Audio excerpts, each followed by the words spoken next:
E agora, você acompanha pela Rádio Rio de Janeiro o programa Estudo das Obras de André Luiz. Vamos refletir sobre o livro Mecanismos da Mediunidade. Produção e apresentação, Deusa Nogueira. Meus irmãos, ouvintes da Rádio Rio de Janeiro, dando continuidade ao estudo da obra Mecanismos da Mediunidade, estamos no capítulo 11, intitulado Onda Mental.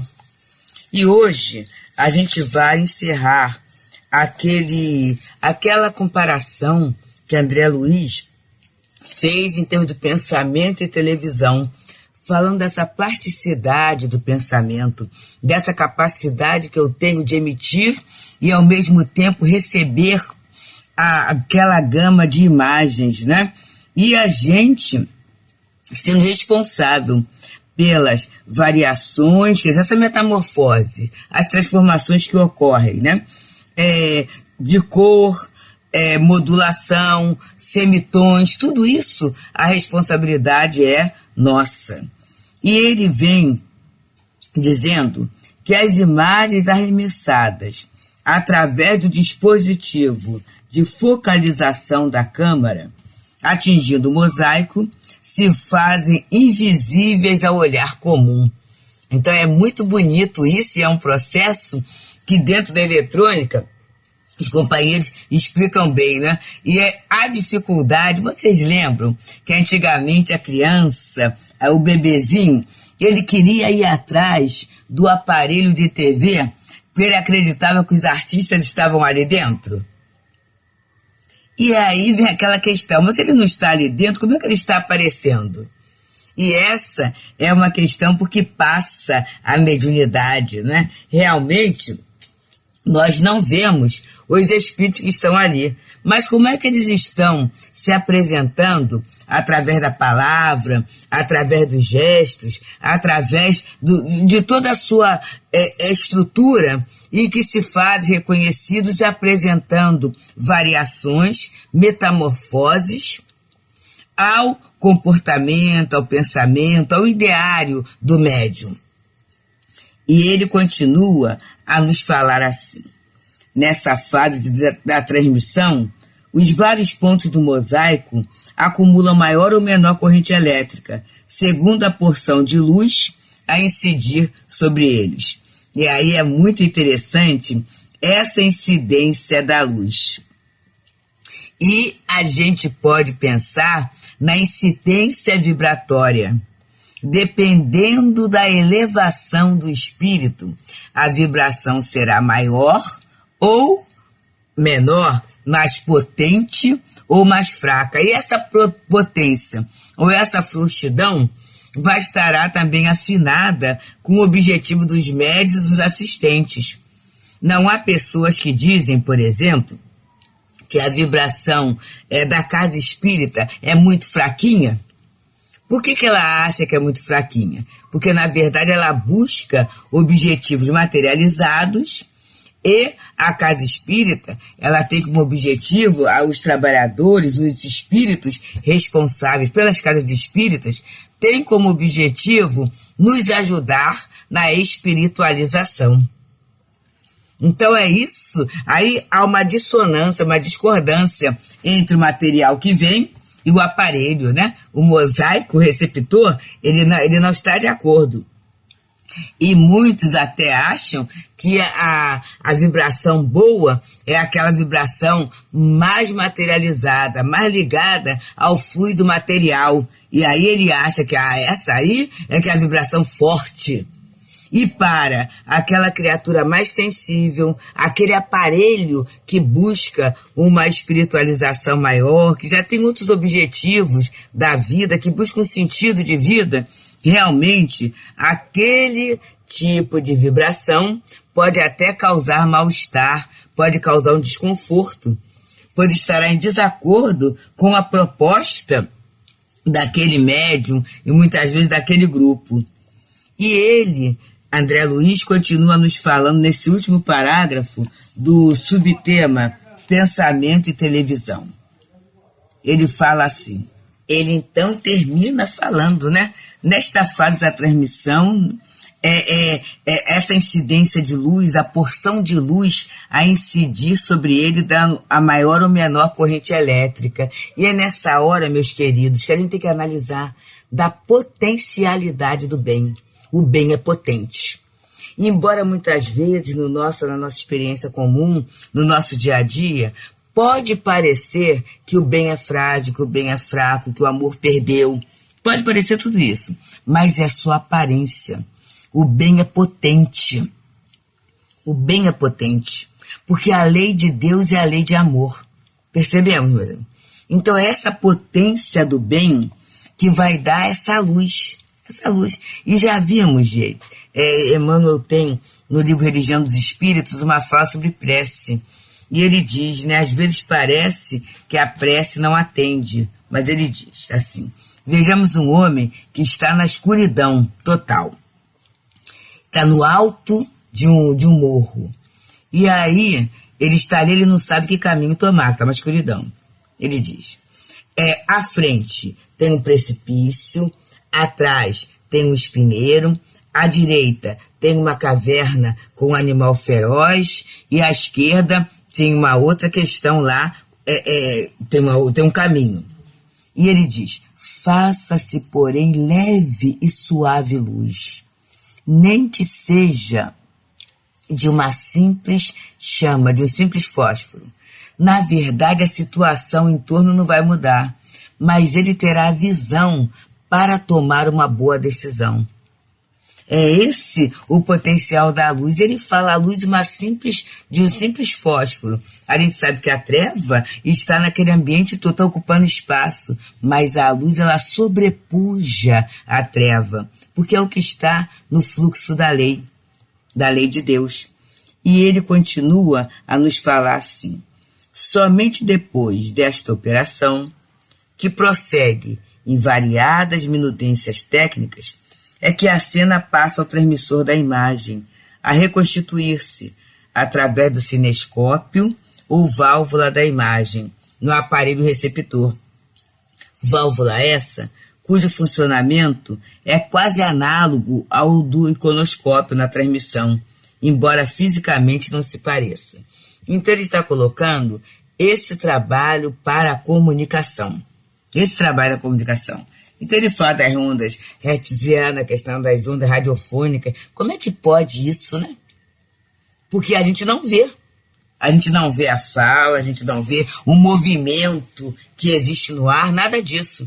Mas no final, o som que sai lá da Rádio Rio de Janeiro, lá da nossa transmissão, chega até os nossos lares e cada vez vai chegando melhor, não é isso? Por quê? O processo, o progresso vai ajudando na comunicação, vai ajudando no aperfeiçoamento da aparelhagem, é isso, é o aperfeiçoamento da aparelhagem. E a gente começa a perceber o progresso mediúnico, da comunicação mediúnica, à medida do aperfeiçoamento da aparelhagem. É o que a gente fala do papel do médium na comunicação espírita. Esse grande papel, que é o burilamento mesmo. É o burilamento, é esse aperfeiçoamento que vai fazendo com que a comunicação seja cada vez mais eficiente, mais eficaz, mais proveitosa, mais útil, tanto para o próprio médium, que é aquele receptor, que é o receptor e transmissor, quanto para as pessoas que vão usando do expediente da mediunidade.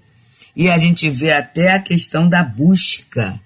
Num determinado momento em que havia a busca das adivinhações, da leitura da Buenaditia, tudo isso, aí chegou uma hora que as pessoas cansaram, em que não havia necessidade. Agora temos que ter cuidado, o programa é gravado, estamos aí nesse período de pandemia, quando nós abrimos os nossos canais, as nossas mídias, a gente vê assim, ofertas mágicas, mas na verdade todas as pessoas, a maioria das pessoas estão muito atentas a isso, porque sabe que é um comércio, sabe que podem ser enganadas e muitas vezes até entrar em situações difíceis em função do próprio aparelho que estão usando, da própria aparelhagem que estão usando, ser clonada e uma série de dificuldades. Então a gente está vendo assim, gente, a qualidade da mensagem, mas também a qualidade do aparelho.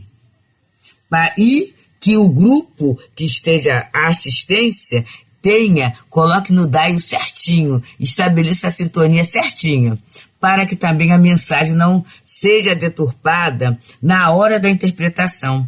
Porque quantas vezes a mensagem vem, ela é de qualidade, o médium é fiel, mas o grupo que está ali desatento, ou muitas vezes até atento a situações acessórias, como por exemplo, qual é o espírito que deu a mensagem? É uma questão, qual é o espírito que deu a mensagem? E a criatura ficar tão preocupada, e quase sempre, essa identificação, quando é dada ao final da mensagem, que ele não observa o conteúdo. E aí no final ele fala assim, a mensagem foi de fulano de tal. E ele fica muito impressionado. E esse tipo de expectativa faz com que a gente comece a atrair espíritos mistificadores, já que esses espíritos percebem que não há um interesse no conteúdo, mas o interesse está todo relacionado, né, à personalidade, muitas vezes até para incensar a vaidade. É o espírito tal que vem na nossa casa, que fala com todos nós, com uma intimidade, como se fosse uma superioridade, como se a superioridade nossa moral fosse pelo nome do espírito que se comunica. E a gente lembra a fala de João Evangelista, bem lá antiga na sua epístola. Filhinhos, não acrediteis em todos os espíritos, antes provai se eles são de Deus. É esta a questão. E como é que eu vou provar se o espírito é de Deus ou não? Através do conteúdo da sua mensagem. É esse grande conteúdo. A gente sabe que a linguagem ela é um conjunto, a linguagem é formada de conteúdo e de forma. Então, é claro que uma forma respeitável é interessante. Uma forma gramatical adequada também é interessante. Mas se nós não tivermos um conteúdo libertador, com certeza a gente vai percebendo que essa linguagem corretamente, gramaticalmente correta, né? Essa forma, ela é apenas um vaso que esconde lá dentro um veneno. Então é o cuidado que a gente precisa tomar sempre em relação ao fenômeno mediúnico. E assim, amigos, estamos nós, pelas ondas da Rádio Rio de Janeiro, né, as ondas hertzianas, e através da internet também da Rádio Rio de Janeiro, no espaço de estudo da obra de André Luiz. Nesse momento, estudando o tema o livro Mecanismos da Mediunidade, do próprio, através dos médiuns Francisco Cândido Xavier e Valdo Vieira. Estamos no capítulo 11, Onda Mental. E a gente sempre fala, os capítulos de numeração ímpar foram trazidos por André Luiz através do médium Valdo Vieira. E nesse capítulo, intitulado Onda Mental, vamos nós para o subtema Células e Peças.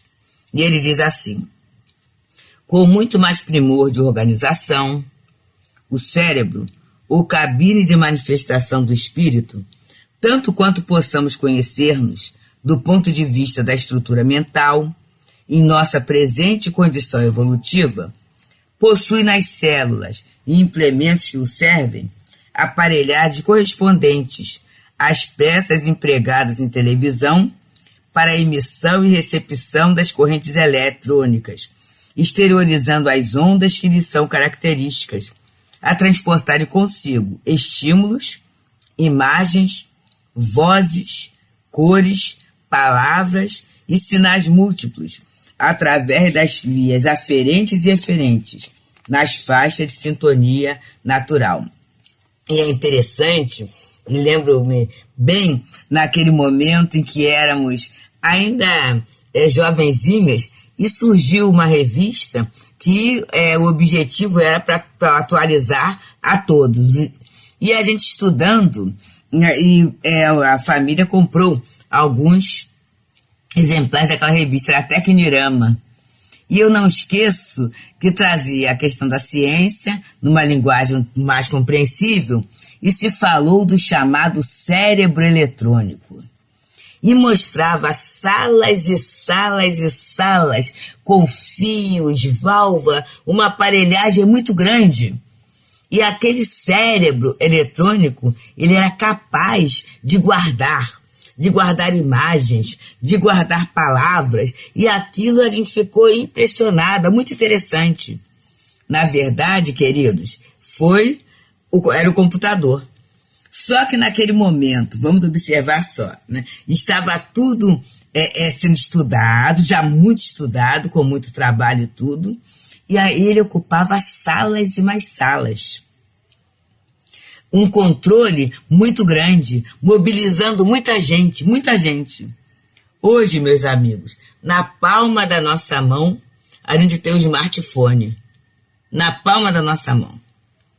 E a gente, eu pelo menos, estou falando eu, né, que não sou técnica, não tenho conhecimento, mas eu não imagino daqui a alguns anos como será.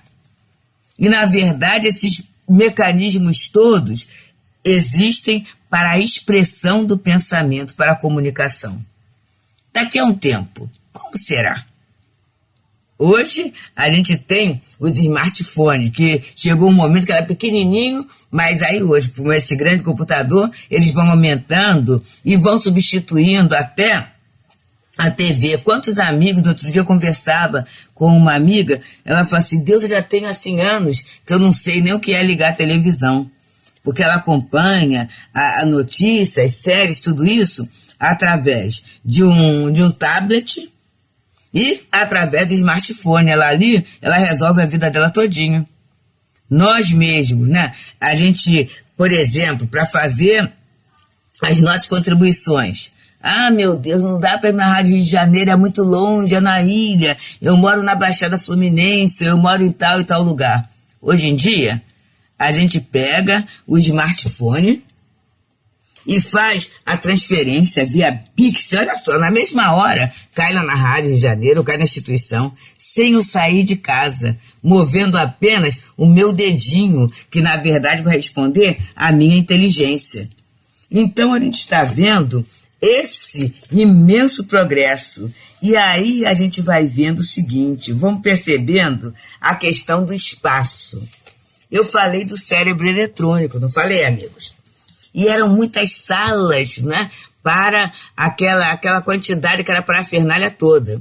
E falei que hoje, na nossa era, temos a felicidade do smartphone, que faz o que o cérebro eletrônico fazia, muito mais, com muito mais funções. E a gente vai pensando, então, na questão da quantidade e da qualidade na prática mediúnica, no fenômeno mediúnico. Quando Kardec fala sobre a linguagem dos espíritos, e ele fala que os inferiores são palavrosos, eles usam muitas palavras para falarem poucas coisas. E os superiores, eles conseguem ser sintéticos. E eles conseguem falar muito com pouco. Só, gente, que para a gente entender e para a gente compartilhar da mensagem de um espírito superior, vai ser necessário conhecimento, não é? Olha o conhecimento chegando. Quantos de nós, eu vou colocar aqui o dedinho apontando para mim mesma, né? Quando se troca um aparelho celular, é um tempão para aprender as funções todas. Um tempão. Antigamente, vinha o manual, né? Vinha o manual. A gente ficava lendo o manual e aperta aqui, aperta ali, liga aqui, liga ali, faz assim, faz assado. Hoje em dia, nós não temos mais o manual é dentro do próprio aparelho. E se eu não sei ligar, se eu não sei onde eu acho? As configurações, onde é que fica? Como é que eu posso anotar alguma coisa? Então a gente vai aprendendo e através do conhecimento a gente vai melhorando. E já viram, meus amigos, que quando eu aprendo para um aparelho. Se eu troco para um outro, pode ser até de uma marca diferente, mas eu vou vendo o que tem de semelhante e a partir daí eu vou me desembaraçando. Isso é para falar que o progresso é assim, é cada vez melhor. A cada momento, a gente vai conseguindo vislumbrar panoramas cada vez mais belos e isso vai poupando o nosso tempo. E vai poupando o tempo para quê? Para que tenhamos novos caminhos de aprendizagem, de exploração do ambiente, de evolução. É essa a lei. Essa é a lei. Então, a gente desse tema que ele fala sobre pensamento e televisão, fica para nós assim. Primeiro, né? A gente tem a importância desse pensamento que chega, a qualidade do pensamento que chega. Segundo ponto, o aprimoramento e a qualidade do receptor. E a gente sabe que à medida que a onda ela vai evoluindo, ela vai ficando melhor, né? À medida que vai acontecendo isso, o que vai vai se exigindo muito mais do receptor. Vai se exigindo muitas vezes uma especificidade para que aquele receptor, aquele aparelho, possa captar e transmitir a mensagem. Mas para que a mensagem saia bem, a gente vai ter que ter a sintonia. E essa sintonia é a colocação do aparelho, mas é também a colocação dos assistentes, do usuário daquele aparelho. Então, a gente está vendo a importância, meus amigos, o cuidado com a mensagem mediúnica, com aquela mensagem mediúnica superior, aquela mensagem mediúnica limpa, aquela mensagem mediúnica elevada. Então, essa mensagem vai chegar, a gente tem que ver o instrumento. E se eu sou esse instrumento, se eu sou esse aparelho, eu vou ter que procurar me manter numa posição cada vez melhor. E vou ter que ter o cuidado do ambiente em que essa mensagem é veiculada, dos assistentes que ali estão, das intenções, dos objetivos, para quê? Para que a gente consiga uma sintonia o mais perfeita possível e a mensagem possa chegar de acordo com o desejo daquele que emitiu aquela onda. E para isso é interessante que eu procure ter esse cuidado, como nós falamos em programas anteriores, com as minhas ondas mentais, com as minhas sintonias. Porque às vezes eu acabo uma sintonia elevada e a partir dali, como se fosse um desfastio, eu deixo aquilo para lá e vou cuidar de outras questões que na verdade vão sujar, vão comprometer o aparelhamento. Então, é todo esse cuidado, essa asepsia na atividade mediúnica. É todo esse cuidado, essa asepsia, essa concentração na nossa ligação com a espiritualidade. E também nos ambientes que venhamos exercer a atividade, essa mesma atividade. A gente estuda no outro programa, conversando sobre a mediunidade, acerca do cuidado que se tenha, né? Médium não é cobaia. E o objetivo da mediunidade atualmente não é tanto para a questão da pesquisa científica, embora ela seja louvável, mas nós vivemos um tempo de muita consolação, de muito cuidado, de muito apoio, porque a dor é muito grande, né? A ideia do suicídio surgindo assim, meus amigos, de uma forma assim muito triste, inclusive nas nossas crianças, nos nossos adolescentes. Então é necessário que nós sejamos esses instrumentos que mostram a verdade da imortalidade, que mostram a certeza do amor de Deus, que mostrem a vigilância de Jesus, o cuidado de Jesus junto aos nossos corações sofridos e doloridos, que mostrem a solidariedade que existe entre o plano espiritual e o plano físico, desde que a gente saiba se colocar, né? Desde que a gente busque na fonte certa. e a importância do conhecimento para que possamos ter esse discernimento dentro de todo esse processo de busca. Então, queridos, que a gente possa bem aproveitar sempre esse nosso tempo, essa nossa encarnação, e agradecer muito a Deus pela oportunidade da doutrina espírita, que vai qual farol abençoado, iluminando os nossos caminhos. Muita paz. A Rádio Rio de Janeiro apresentou o programa Estudo das Obras de André Luiz. Produção e apresentação, Deusa Nogueira.